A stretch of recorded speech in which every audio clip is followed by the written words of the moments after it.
kenapa dia 2018, 2019 udah sembuh kambuh lagi. Nah, kemudian untuk cara konsumsi jahe.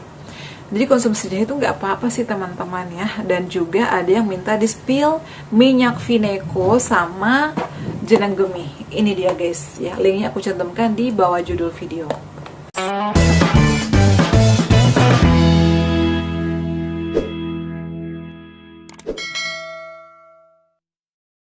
Assalamualaikum warahmatullahi wabarakatuh. Hai semuanya, kembali lagi di channel aku Deva dan Bunda.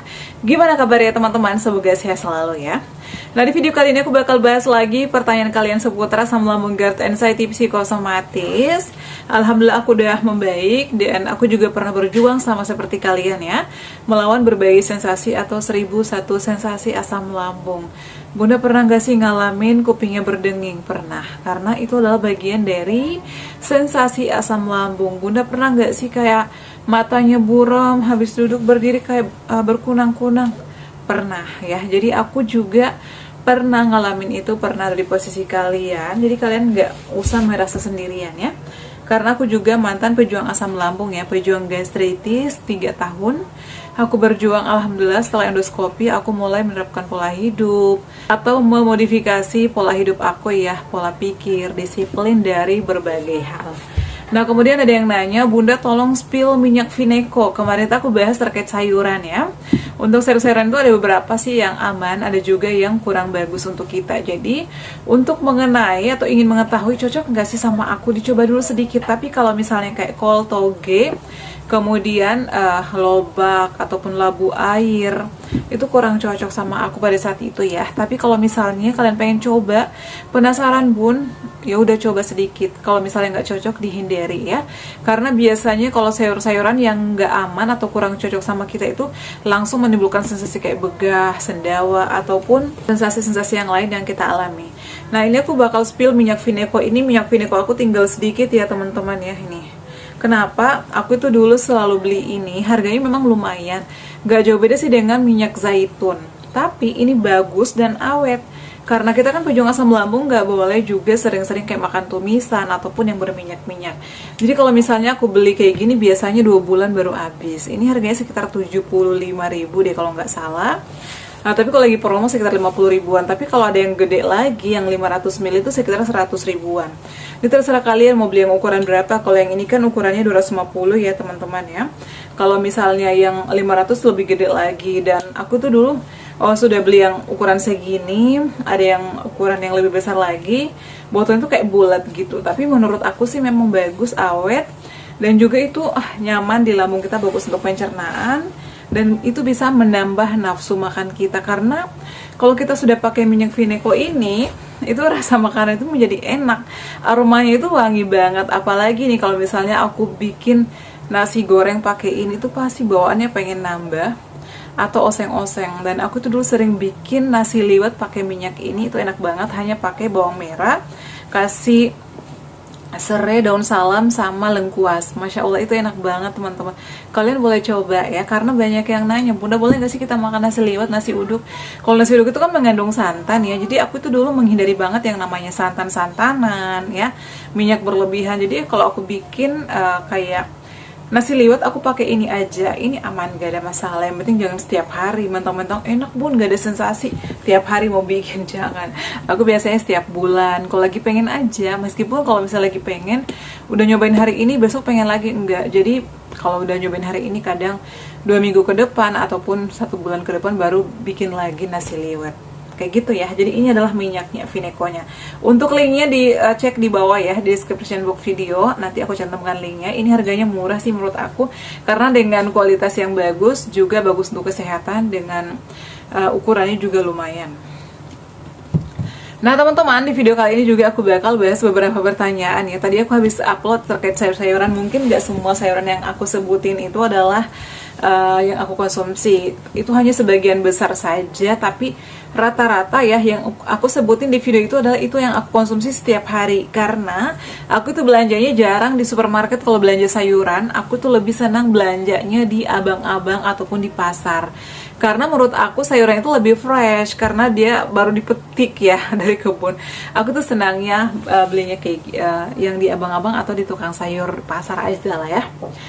Nah, ini ada yang nanya, Bunda, brokoli, bunga kol, jamur, labu siam, labu kuning, rebung, kentang, buah pir, pisang, bengkoang, jambu merah, apakah semua itu aman untuk lambung? Nah, ini ada yang jawab, coba dulu sedikit, kalau aman atau kalau nggak ada sensasi berarti cocok, tapi jangan berlebihan. Ini diantara buah-buahan yang disebut ya, kayak brokoli. Brokoli ini juga mengandung serat yang tinggi, jadi kalian boleh coba sedikit. Kalau cocok boleh dilanjut tapi jangan berlebihan ya. Karena ada temanku juga dia nggak cocok sama brokoli, katanya mengandung gas. Dia kalau misalnya makan brokoli itu pasti perutnya itu katanya langsung nggak enak, kayak ada sesuatu gitu loh. Makanya dia nggak pernah beli brokoli. Kemudian kembang kol atau bunga kol jangan dulu karena itu juga mengandung gas ya. Jamur, aku pernah infoin juga di video aku, jamur itu kurang bagus buat kita karena dia mengandung gas juga teman-teman. Kemudian labu kuning. Kalau labu kuning ini ada beberapa teman kita yang aman atau yang cocok, tapi kalau aku nggak cocok pada saat itu ya, pada saat berjuang, karena aku ada gastritis. Jadi kalau misalnya makan labu kuning itu pasti kembung perutku, gasnya banyak dan biasanya buang angin terus dan baunya itu kayak bau banget. Itu karena nggak cocok ya, nggak cocok sama pencernaan kita, nggak cocok juga buat usus kita. Jadi pada saat itu aku menghindari yang namanya labu kuning sama ubi jalar, itu kurang bagus atau kurang cocok sama aku. Untuk rebung, rebung ini terbuat dari apa ya? Jantung pisang bukan? Kalau rebung aku nggak pernah coba sih selama berjuang ya, cuman kalau jantung pisang boleh dibakar, itu bagus untuk lambung. Kentang, kalau kentang boleh direbus, boleh diolah menjadi perkedel, boleh nggak apa-apa ya. Pisang, kalau pisang aku amannya itu adalah pisang kepok, bisa direbus atau dikukus, bisa dimakan kayak yang udah matang banget ya, atau bisa diolah dengan olahan-olahan kayak kue pisang. Aku tuh dulu sering bikin bolu pisang. Kemudian selain pisang kepok, aku cocok sama pisang barangan. Pisang barangan itu manis banget, jadi aman sih sama lambung. Kemudian sunpress juga aman, pisang tanduk juga aman. Bengkoang, kalau bengkoang ini sih menurutku nggak apa-apa ya, boleh dicoba aja. Kalau jambu merah ini yang mana ya? Yang jambu monyet bukan? Kalau jambu merah, aku yang jambu yang ada bijinya kan ada jambu kristal. Kalau jambu kristal itu kan biasa dijadiin asinan ya atau manisan. Kalau jambu merah biasanya aku tuh selalu jus ya, jadi nggak apa-apa kalau cocok. Kemudian apalagi ya, apakah aman untuk lambung? Jadi sekali lagi dicoba dulu ya. Tapi kalau untuk kembang kol, jamur, labu kuning, dan juga apa ya, pisang, bengkoang, jambu merah ini boleh dijadiin jus ya. Yang lainnya boleh dicoba sedikit aja dulu. Kalau misalnya kurang cocok dihindari ya, karena kondisi masing-masing orang itu beda-beda kak ya, kayak gitu. Kalau misalnya kurang cocok berarti jangan dilanjutin. Nah, kemudian ini ada pertanyaan juga atas nama Kak Novia Sari ya. Tadi yang nanya Enika Widaya Stuti.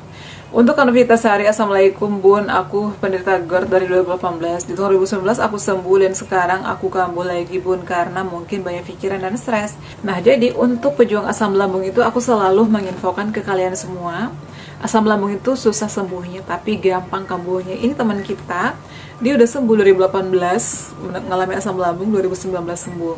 Tapi dia kambuh gara-gara faktor apa? Stres dan banyak pikiran. Jadi asam lambung itu bukan saja dari makanan semata, karena banyak yang bilang dia kena asam lambung karena miskin, gak bisa beli makan ini, makan itu salah.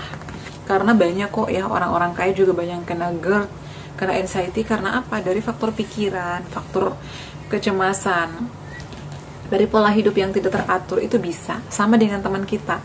Jadi saran aku saat ini, selain memantau makanan, juga lakukan relaksasi, sering lakukan relaksasi atau meditasi. Di video-video aku udah ada, bisa juga cek di video Unlearn Indonesia, itu udah ada juga. Pernah Aku juga pernah ngikutin itu, kebetulan aku pernah ada kelas dulu sama Online Indonesia ya, pernah ngikutin programnya 2 bulan, makanya aku tuh tahu banget Online Indonesia itu menyediakan berbagai macam jenis olahraga, yoga untuk kesehatan tentunya. Agar kakaknya itu nggak selalu banyak pikiran, nggak stres, kemudian lakukan hobinya, agar nggak banyak pikiran. Jadi kalau misalnya lagi banyak pikiran banget, lakukan hal yang menyenangkan, lakukan hal yang positif, agar kakaknya nggak stres. Kalau hobi aku dulu suka masak.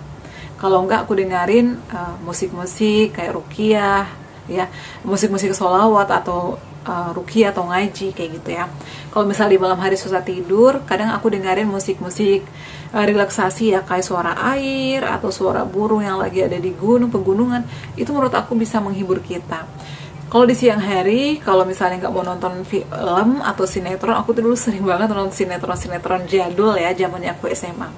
Itu yang buat aku lebih tenang, dan aku tuh selalu bergabung sama orang-orang yang positif, kayak yang suka jogging, ya, ataupun yang suka senam, yang suka yoga. Kemudian aku selalu bergabung sama orang-orang yang sering ikut kajian, kayak kemarin Hanan Ataki, ya, Ustazah Alaidrus, Halimah Laidus.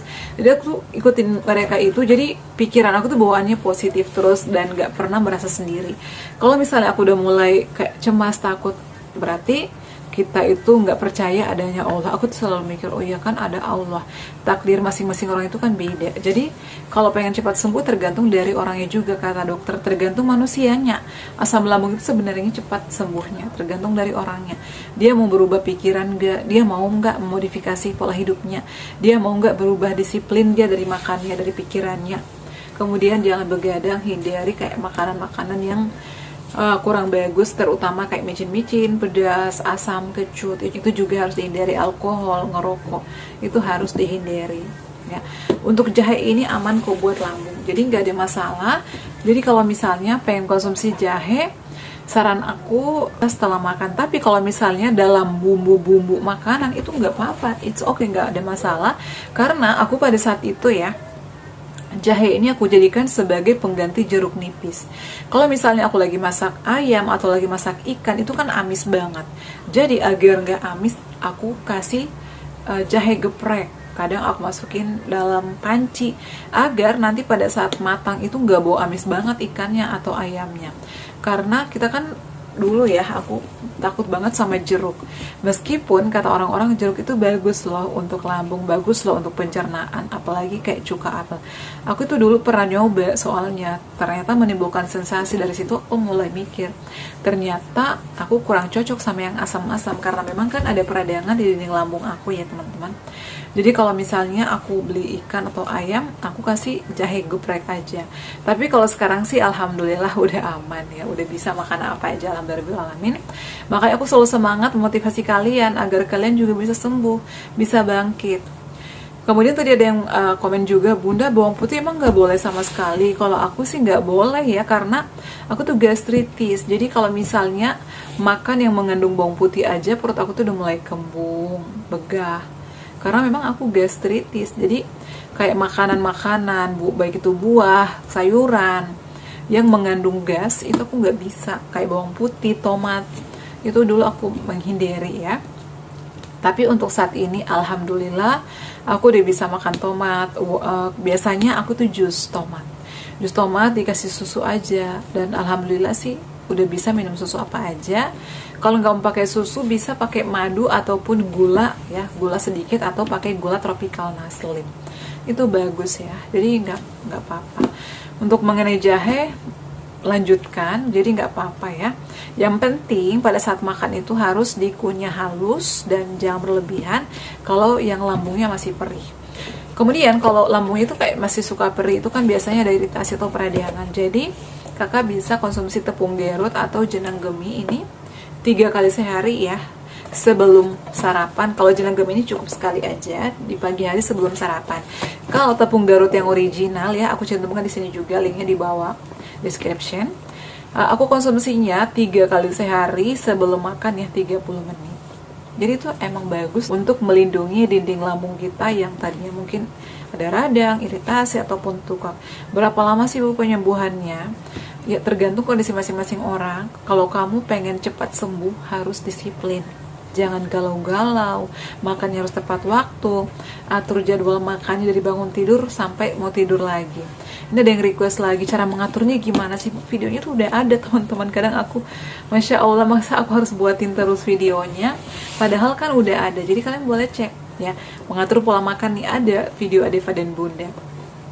Kemarin ada yang menyarankan ganti aja sih Bunda Adeva, udah aku buat juga ya. Jadi handle channel aku itu namanya Bunda Adeva ya teman-teman, karena anak aku juga saat ini udah punya channel ya.